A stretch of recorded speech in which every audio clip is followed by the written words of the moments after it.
예전에는 정부나 하던 거였는데 이제 우주산업이 역사상 가장 뜨거운 투자 전쟁터가 됐습니다. 대체 왜 이런 거대한 변화가 시작된 걸까요? 오늘 그 핵심을 제대로 파헤쳐 보겠습니다. 자, 그럼 가장 근본적인 질문부터 시작해 볼까요? 왜? 하필 지금일까요? 수십 년 동안 그냥 먼 미래 얘기 같았던 이 우주 산업이 말이죠. 왜 갑자기 우리 눈앞에 현실이 되고 이렇게 뜨거운 투자처가 된 걸까요? 그 대답은요, 바로 이 하나의 엄청난 사건에서 찾을 수 있습니다. 말 그대로 인류 역사상 최대 규모가 될지도 모르는 한 기업 공개, 바로 IPO가 이 모든 변화에 불씨를 당긴 거죠. 네, 이 거대한 변화를 일으킨 그 촉매제, 바로 1.5조 달러짜리 이벤트, 스페이스X의 상장 계획입니다. 자, 이 이야기부터 한번 자세히 들여다보죠. 스페이스X가 2026년에 상장하겠다고 내세운 기업 가치가 무려 1.5조 달러입니다. 우리 돈으로 하면 거의 2천조 원에 육박하는 어마어마한 금액이죠. 이게 만약 진짜 현실이 되면요, 그 유명한 사우디 아람코를 넘어서는 역대급 IPO가 되는 거예요. 근데 진짜 중요한 건 이게 아닙니다. 바로 이 엄청난 이벤트가 로켓랩이나 인투이티브 머신스 같은 다른 우주 기업들한테까지 투자 열기를 쫙 퍼뜨리는 아주 강력한 낙수 효과를 만들고 있다는 점이에요. 하지만 단순히 이런 기대감 하나만으로 시장이 이렇게까지 움직이는 건 아니겠죠? 자, 이제부터는 우주 산업이 막연한 꿈에서 어떻게 진짜 돈이 되는, 즉 확실한 수익으로 바뀌고 있는지 그 근본적인 변화를 짚어보겠습니다. 예전에 우주 산업에 투자한다는 건요, 솔직히 꿈에 돈을 거는 거나 마찬가지였어요. 그냥 막연한 가능성 하나 보고 베팅하는 거죠. 그런데 지금은 완전히 달라요. 이젠 수익으로 증명하는 성장 시대가 열린 겁니다. 그러니까 실제로 매출도 나오고 이익도 나는 아주 현실적인 비즈니스가 됐다는 거죠. 그 가장 확실한 증거가 뭐냐? 바로 스페이스X의 스타링크입니다.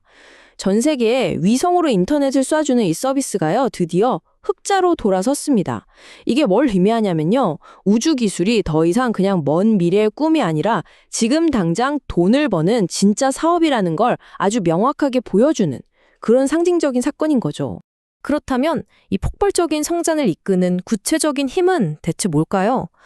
이 산업을 저 하늘로 쏘아 올리고 있는 강력한 3개의 성장 엔진, 지금부터 하나씩 뜯어보겠습니다.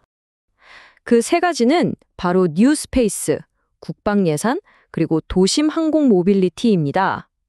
이 세 가지가 어떻게 서로 맞물려서 시너지를 폭발시키는지 한번 자세히 보시죠.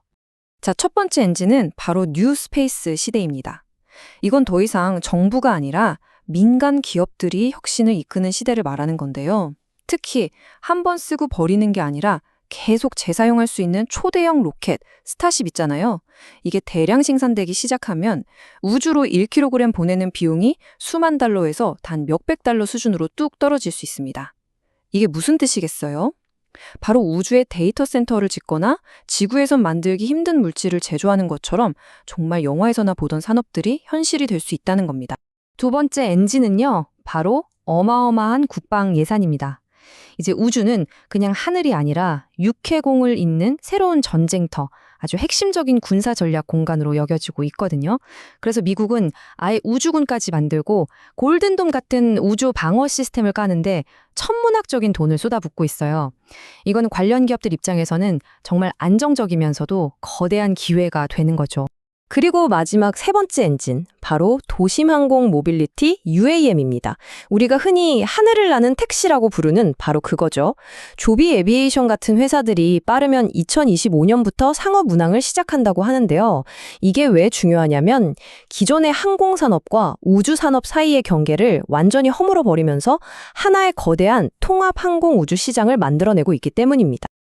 자, 그렇다면 이 세 가지 성장 엔진이 실제 시장에서는 구체적으로 어떤 투자 기회들로 나타나고 있을까요? 이제 투자자의 시선으로 이 새로운 우주 산업의 지도를 한번 쫙 펼쳐보겠습니다. 지금 시장은 크게 네 가지 영역으로 나누어 볼 수 있어요. 우선 우주로 가는 길을 터주는 발사체 분야가 있고요.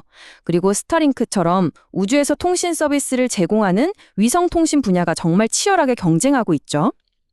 또 달에 기지를 짓거나 우주 정거장을 만드는 것처럼 미래의 기반을 닦는 우주 인프라 분야도 있고요.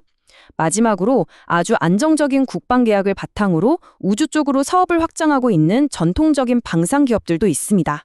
물론이죠. 이렇게 장밋빛 전망만 있는 건 절대 아닙니다. 모든 혁신 산업이 다 그렇듯이 로켓이 이륙하기 전에 반드시 체크해야 할 위험 요소들도 분명히 존재합니다.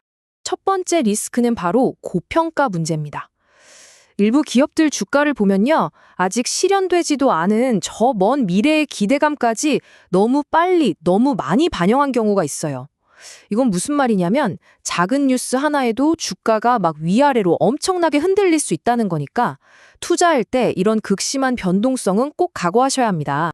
그리고 두 번째, 어쩌면 이게 더 치명적일 수 있는 위험인데요. 바로 기술적인 실패입니다. 아시다시피 로켓 발사라는 게 단 한 번만 실패해도 모든 걸 이룰 수 있는 그런 분야잖아요. 발사에 실패하거나 위성이 고장나는 사고가 한 번 터지면 관련 기업의 주가는 정말 하루아침에 폭락할 수도 있습니다. 자, 그럼 이 모든 내용을 한번 종합해 볼까요? 이런 위험들이 분명히 있는데도 불구하고 왜 지금이 이렇게 특별한 기회로 여겨지는 걸까요? 그 핵심 결론을 딱 정리해 드리겠습니다. 핵심은 바로 이 강력한 삼박자가 딱 맞아떨어지고 있다는 겁니다. 첫째, 정부가 막대한 예산을 쏟아붓고 있죠. 둘째, 민간 기업들이 혁신으로 새로운 시장을 활짝 열고 있습니다. 그리고 마지막으로 스타링크처럼 실제 수익으로 성과를 똑똑히 증명해내고 있다는 점. 이 세 가지 요소가 이렇게 완벽하게 맞물리고 있는 지금이야말로 새로운 우주시대의 진짜 시작점이라고 할 수 있겠습니다. 네, 새로운 우주 경제는 이미 이륙을 시작했습니다. 이제 우리에게 남은 질문은 단 하나뿐입니다. 이 거대한 흐름이 과연 우리의 상상을 뛰어넘어 얼마나 더 높이 또 얼마나 더 멀리 날아오를 수 있을까요? 그 여정 우리 모두 계속해서 지켜봐야겠습니다.